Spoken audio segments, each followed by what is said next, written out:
টাকা দিয়েও তোমার কিছু লাভ হবে না, আর মামার টাকা দিয়েও তোমার কিছু লাভ হবে না। কারো দন দিয়ে কারো কিছু লাভ হবে না নিজের কিছু না থাকলে। বাপের দুজি একটু সম্পদ তাহে, এটাই লাখ টাকার সম্পদ, কিন্তু চাচার বাড়ি বলো মামার বাড়ি বলো কারো কিছুই না, তোমারও কিছুই না।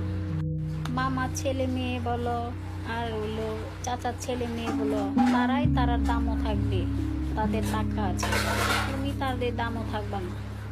কিছু কিছু মানুষে বাবা মাকে কিছু কথা নিয়ে কথা কাটাকাটি হলে কিন্তু বাবা মাকে বিশ্বাস করে না, মামা মামিকে বিশ্বাস করে, চাচা চাচিকে বিশ্বাস করে, কিন্তু এটা করা ঠিক না। কিন্তু আজকে মনে করুন যে আপনি একটা বিপদে পড়েন, সাথে কে আসবে? বাবা মা আসবে, কিন্তু চাচা চাচি তারা কিন্তু পরে আসবে, মামা মামি পরে আসবে। বাপে দুজি একটু সম্পদ তাহে বাপে চাইবে যে বিপদ থেকে আমার পুত বাজি উদ্ধার হয়ে আসে, বেচা আপনাকে টাকা দিবে, কিন্তু